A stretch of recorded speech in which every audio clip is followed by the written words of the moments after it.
Oui. Alors, j'ai une petite question concernant la lecture. Quand on demande par exemple à des collègues ou des amis, parfois on risque de passer par Internet. Oui. On envoie un fichier, d'accord, qui contient le travail. Et puis parfois, bon, c'est vrai, en pleine confiance, parce qu'on a une certaine confidentialité avec eux. Mais si une personne, par exemple, s'amuse à lancer ça sur Internet, donc c'est-à-dire on peut tomber sur l'autoplagiat. C'est-à-dire que lorsque le logiciel compile ce qui est des phrases, etc., là, ça en risque. Donc, là, c'est pas de l'autoplagiat. Alors, dans ces cas-là, c'est pas de l'autoplagiat, c'est du plagiat pur. Non, parce que c'est votre travail. Oui, mais si c'est quelqu'un qui diffuse votre travail. Oui, c'est-à-dire que de toute façon, vous êtes en contact avec votre directeur de thèse.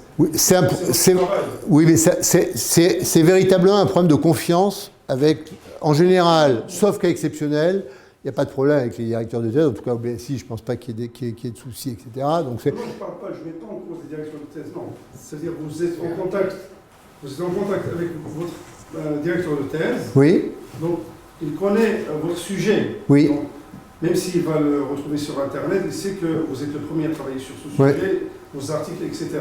Mais c'est la personne en question qui va lire, qui va relire. Oui. Qui va relire? Je ne comprends pas. Ah, si vous le donnez à lire à quelqu'un. Voilà, c'est ça. Mais là, c'est un problème de confiance. C'est que si vous. Attends, Michel. Si vous donnez. Moi, je trouve que c'est utile. Dans certains cas, éventuellement, si vous avez éventuellement, ça peut être des collègues, etc., qui peuvent valider certaines parties, que vous pouvez le donner à lire certaines parties. Bien entendu, c'est dans des relations de confiance totale. Il faut, là, c'est difficile de donner des règles générales, si ce n'est, moi, je sais que bon, quand je fais des articles, avant de les soumettre à des revues, je les fais lire, bien entendu, à des collègues pour avoir déjà un premier retour, etc. Mais je choisis les collègues auxquels je les fais lire parce que mais c'est un problème de relations interpersonnelles et de confiance à avoir avec... Puis, deuxième problème aussi, c'est qu'on envoie le fichier au directeur de thèse. Et puis, on sait que sur Internet... Je vous propose d'en parler après le cours, là, de finir la séance, et puis après on va rester un petit peu. D'accord? Parce que là, il est filmé, donc on reste sur... Non, mais c'est pas... Après, il y a du coupage. Non, je pense que sur ces questions... Bien entendu, hein, le problème de la diffusion, elle est permanente. Je pense que moi, je pense qu'il faut multiplier les échanges, avec des précautions, hein, pas dissimuler les papiers comme ça, etc. Pour moi, la meilleure protection contre le plagiat, etc., c'est d'être capable d'avancer vite, d'être le premier à produire des choses. C'est un peu comme bon, beaucoup travaillé sur la technologie. Hein. Les entreprises qui se défendent le mieux, c'est pas en multipliant les brevets, c'est celles qui innovent le plus rapidement et qui sont capables de dépasser le plus rapidement les autres, etc., et d'avoir toujours un coup d'avance. Bon, dans le cas d'une thèse, c'est un peu difficile parce que vous n'allez pas pouvoir produire avant, mais si vous commencez à dire « Ah ben non, je ne vais pas diffuser parce que je ne vais pas les communiquer, parce qu'on va me piquer mes idées, etc. », vous risquez de perdre plus en vous enfermant sur votre réflexion qu'éventuellement en identifiant quelques collègues de confiance avec lesquels vous pouvez échanger, ou éventuellement en perdant l'opportunité d'aller présenter certains résultats dans des conférences ou dans des séminaires et de bénéficier du retour que peuvent éventuellement vous fournir les gens, enfin les interlocuteurs avec lesquels vous allez échanger. Alors c'est un problème, toujours dans ces cas, c'est un problème de balance et d'équilibre, à savoir entre ce que j'ai besoin de disséminer un peu pour avoir des retours et pour avoir des bénéfices. Mais de la même façon, sur Internet, je vous disais, je travaille beaucoup sur Internet, si vous voulez avoir des qualités quand vous allez sur Google, pour avoir des bonnes qualités de recherche, vous êtes obligé d'accepter d'une certaine façon d'avoir des cookies. Parce que les cookies qui vont identifier quels sont vos centres d'intérêt, quels sont les mots que vous avez déjà cherchés, etc. Quand vous cherchez un nouveau mot, ils vont permettre d'affiner le résultat. Donc, il faut donner un peu de votre privacy, de vos données, pour améliorer l'efficacité de la performance. Et là, sur les échanges académiques, on est un peu dans ce contexte. Est-ce qu'il y a d'autres questions? Oui. Alors, moi, j'ai 4 questions. Et je voudrais vous les donner, comme ça vous pouvez vous répartir en fonction de vos spécialités. Et ça rejoint un petit peu celle de Ahmed. Le plagiat, est-ce qu'on est protégé, nous, dans notre écriture pendant tout le temps où on va faire ces échanges à droite, à gauche? Est-ce qu'on est protégé? Parce qu'au moment où on fait la thèse, je crois qu'on est protégé, mais pendant le temps où il y a tous ces échanges, est-ce qu'on est protégé? C'est pas lié à la thèse, hein, mais Michel pourra compléter. Hein, la question de la protection contre vos écrits, il n'est pas lié au fait que vous soyez en thèse, que vous soyez un chercheur professionnel ou que vous soyez un praticien qui écrit, etc. C'est simplement le fait d'écrire qui va faire que vous êtes protégé de l'expression, de la formalisation des textes, etc. Donc il n'y a pas d'éléments. Enfin, je ne sais pas, Michel, si tu peux compléter. Non, mais attends, je t'arrête. Non, c'est pas le. Okay. Ensuite, vous avez peut-être des fiches de livres. Vous parliez tout à l'heure, on doit faire nos propres fiches de livres. Oui. Est-ce qu'éventuellement vous avez des formats, des choses, parce que vous avez peut-être sûrement plus l'habitude que nous tous ici à savoir résumer, savoir sortir des choses du livre? Parce que vous avez des... Vous avez beaucoup, je prends, vous allez sur Internet, vous cherchez comment réaliser une thèse. Les Américains, les collections Sage, vous avez presque trop comment je fais des fiches de lecture, comment j'écris. Donc vous avez déjà toute une littérature, ils sont très fonctionnalistes, les Américains, où ils ont, vous allez trouver... On peut pas donner. Bon, il y a plein de choses qui existent, mais en même temps, on ne peut pas donner de réponse. Il y a le minimum qui est de se servir des bases bibliographiques, etc., pour avoir des références qui sont ordonnancées, que vous pouvez ressortir des biblios facilement, etc. Mais ça, je pense que vous avez déjà dans la checklist que vous a donnée Kanika, il y a ça. Sur le contenu lui-même des fiches, c'est difficile de vous donner des méta-règles parce que en fait, ça va dépendre un peu du type de travail et du type de discipline. Moi, ce que je demande, ce que je fais en général, ce que je vous disais tout à l'heure, je pense c'est de faire une petite partie qui résume l'ensemble. Parce que la question des fiches, c'est dans ce que je vous disais, dans 2 ans, que je puisse l'utiliser dans 2 ans, voire après ma thèse, si j'ai envie de me replonger. Donc d'avoir quelque chose qui va éventuellement reprendre le résumé ou qui va dire ben voilà de quoi ça traite, etc. Et puis ensuite, des points peut-être plus spécifiques par rapport à moi qui vont être des idées que ça apporte, etc. Voire des citations que je vais pouvoir réutiliser derrière. Donc moi, mes fiches de lecture, je les construis un peu comme ça, à la fois un résumé un peu général qui me donne la tonalité d'ensemble, les idées importantes qui me semblent être présentes dans le texte, et puis des coupés-collés de verbatim ou d'extraits que éventuellement je vais pouvoir réutiliser ensuite sur les éléments. Et puis le lien Internet ou le lien sur mon dossier où je puisse aller retrouver efficacement le document. Ma troisième question concerne, tout à l'heure vous avez parlé... Pardon. Excusez-moi. Donc, ce que je fais faire comme fiche de lecture à mes doctorants, c'est ce que dit Pierre dit, mais je fais rajouter toujours, évidemment, l'école de pensée à laquelle se rattache l'auteur, les variables étudiées s'il y a des variables, le contexte et les résultats. En 2 lignes, il n'y a pas besoin qu'il y ait 10. Super. Parce que si vous avez les variables, déjà vous savez, si vous mettez que c'est une étude quantitative hypothético-déductive, vous savez que voilà, vous savez que le sexe a été utilisé, ou l'âge du patron, etc. Et donc ça vous permet ensuite d'aller faire des recherches par variable, là vous avez tout le descriptif. Mais après vous rajoutez des colonnes en fonction de vos besoins spécifiques. J'ai bien aimé tout à l'heure quand vous disiez qu'il fallait qu'on ait toujours en tête le fil rouge et la boussole, ce que vous appelez pour vous le pitch.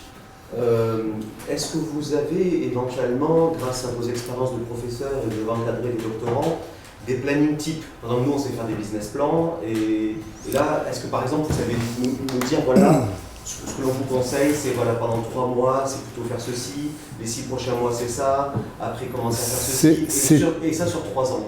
C'est très différent selon le type de méthode et de démarche et de maturité des sujets.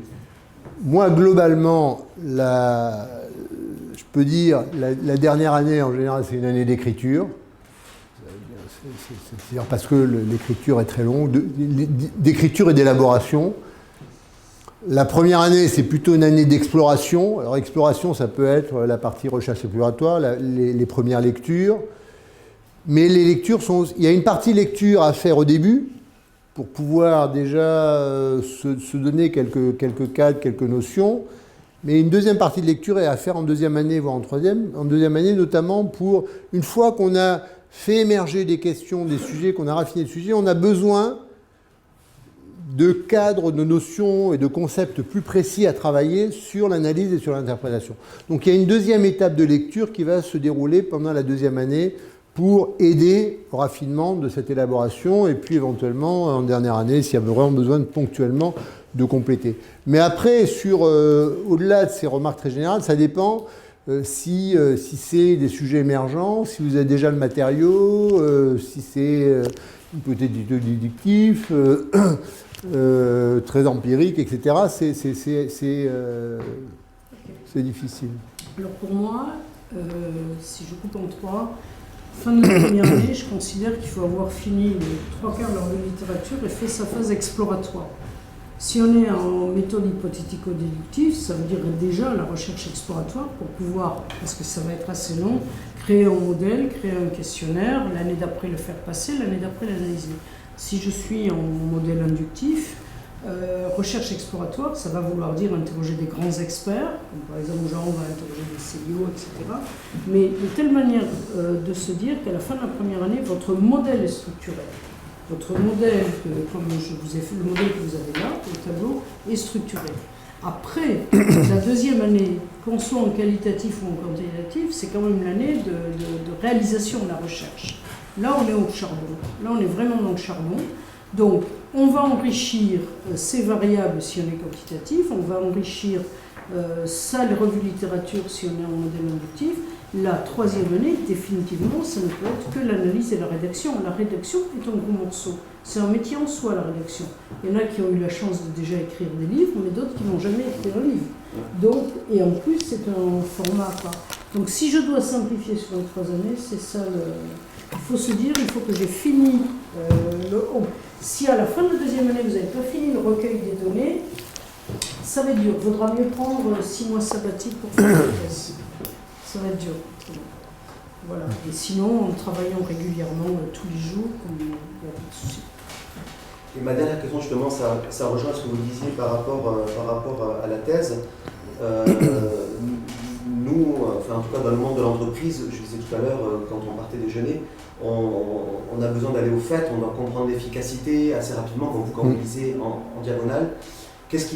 Comment vous ressentirez-vous en tant qu'académique si vous avez une thèse qui fait 100 pages, mais 100 pages dynamiques, où dedans vous êtes dedans, ou est-ce que vous préférez quand même avoir plus de papier, plus d'épaisseur? C'est pas un problème d'épaisseur dans l'absolu, c'est que dans les disciplines de gestion, et sur le type de sujet qu'on a, c'est pas en 100 pages que vous aurez le temps de développer. Il y a une partie un peu incontournable sur le positionnement, la littérature, ce que je disais tout à l'heure, c'est un peu l'état de l'art. Ça suppose de rentrer un peu dans la discussion, dans les arguments. Il y a une partie présentation du matériau, présentation des données, explication comment les traiter. Ça aussi, ça prend pas mal de temps, etc. Il y a une partie discussion, analyse, limite de l'analyse, recontextualisation, historique du sujet, etc. Ça prend du temps. Donc même si la thèse est courte, sauf si vous faites une thèse très modélisation, etc., mais vous allez avoir besoin de temps pour poser votre sujet. Et bon, et dans votre cas, c'est un sujet qui demande quand même à être précisé, à être spécifié, etc. Donc la question, c'est pas d'être en 100 pages, de faire quelque chose, c'est que le format de la thèse, c'est pas simplement les idées, c'est aussi les idées, le parcours, la discussion, la limite, etc. Et c'est tout ça qui prend... Alors, c'est pas forcément 500 pages, hein, mais ça demande quand même un peu de temps pour se poser. Et c'est incontournable. C'est-à-dire que quand vous faites revue littérature, quand vous faites... vous avez réussi à convaincre ou pas. Et si vous avez convaincu, ça se voit. D'ailleurs, tout à l'heure, on est passé, tout d'un coup, quel était le mot? Le terme, c'était « c'est convaincant ». Vous avez été plus convaincant qu'hier. Il vaut mieux dire je suis perdu, je prends un peu plus de temps pour convaincre. Et le moment où déjà vous êtes convaincu, et ça se voit dans le regard de la personne qui est en face. Mais ça, il faut être convaincant à chaque étape, dans son positionnement, dans ses méthodologies, dans son recueil de données, dans ses résultats et dans ses conclusions et recommandations. Donc ça, c'est les incontournables. Et effectivement, si on manque en maillon, c'est annulé. Donc pour répondre aux questions, le patron de thèse, il est là pour dire « je suis convaincu, go ». Un peu plus loin. Donc c'est ça en fait le vrai, c'est d'aider en même temps, de chercher à savoir pourquoi on n'est pas convaincu. Mais il faut vendre. Voilà, c'est ça le rôle du patron de thèse. Et alors je comprends bien que dans la rédaction d'une thèse, c'est une écriture. Et justement, si on pouvait avoir la chance de pouvoir filmer, ça s'intègre pas dans une thèse. Ça dépend, il n'y a pas de format standard, etc. Vous évoluez par exemple avec une caméra ? Non, oui, mais moi j'étais pendant très longtemps dans des jurys, parce que c'était dans des jurys de cinématographique. Donc c'était notamment sur le travail des métiers, etc. Et donc on avait des thèses qui étaient constituées d'une partie d'un document et d'une autre partie d'un film. Il y avait un travail sur les dynandiers de Fès, remarquable. Il y a un ouvrage qui a été fait à partir de là, sur qu'est-ce que c'est que le travail de la dynanderie, quelle est l'organisation du travail, les problèmes de développement durable, parce que le traitement des métaux, ça demande des matériaux, etc. Donc là, on a dans certaines disciplines des formats qui combinent ça. Si vous avez une partie de votre matériau qui ne peut passer que par la vidéo pour rendre compte de situations de conflit, de situations d'arbitrage ou de positions particulières, pourquoi pas? Je veux dire, mais ça sera en annexe, ça sera en complément de la présentation. Je pense qu'il ne faut pas... Je pense que surtout à l'ère du numérique, où une grande part de la communication aujourd'hui passe par du multimédia, moi, ma réponse, ça serait il ne faut pas se fermer. En même temps, il y a des canons académiques, etc., qui font que... Mais, à la limite, pourquoi pas, comme pour le reste, hein, est-ce que c'est adapté et pertinent? Voilà, c'est tout. Si c'est simplement pour faire la vidéo, mais qu'est-ce que ça apporte vraiment et que vous ne pouvez pas apporter par rapport au reste, c'est ça. Est-ce qu'il y a une dernière question un peu rentrée? Non? Ben écoutez, moi maintenant voilà, on a vu ça. Donc, je vous remercie de votre écoute. Vous avez les coordonnées, je pense, les uns et les autres. Donc, si vous avez des questions, n'hésitez pas à nous contacter. Ou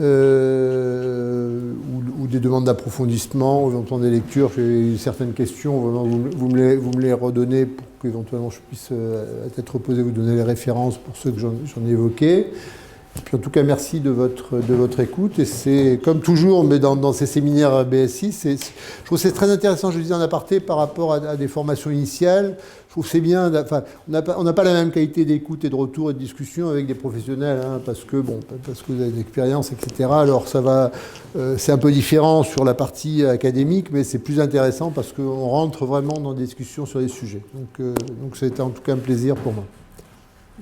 Merci. Pardon ? Oui, tout à fait. Mais je pensais que...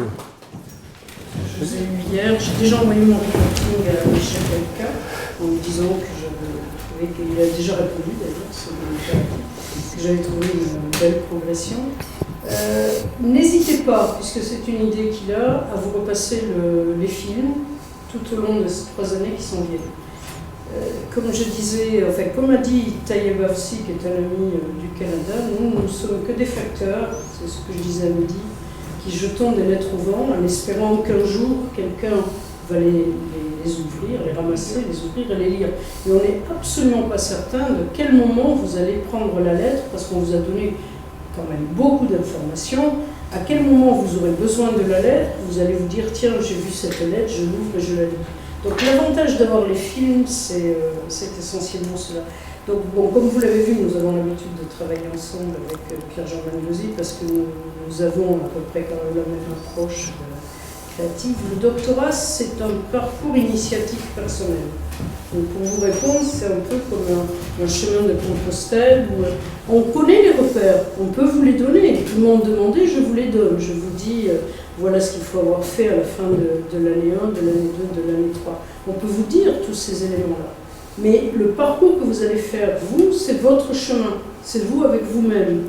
Donc évidemment qu'on peut tenir les auberges où on va vous accueillir à la fin de votre littérature, etc. Mais qui va marcher? Qui va regarder le paysage? Qui va décider de s'arrêter parce qu'il est fatigué? Qui va décider d'accélérer un petit peu? C'est vous uniquement. Donc c'est ça qui est très intéressant dans le doctorat. Là, il n'y a pas de monnaie d'échange non plus. Bien sûr que Sekou gagnera de l'argent à la fin, certainement.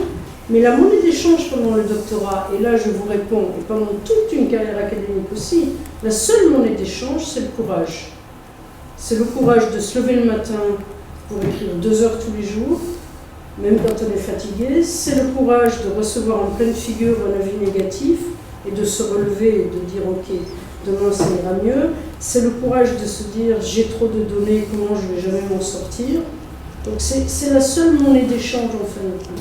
Et nous, le seul rôle que l'on a, on sait qu'on a réussi quand en fin de doctorat ou en fin de 2 jours, on se dit, enfin on a l'intime conviction que vous allez ce soir dire, tiens, je suis un peu plus intelligent ce soir que j'étais il y a 2 jours.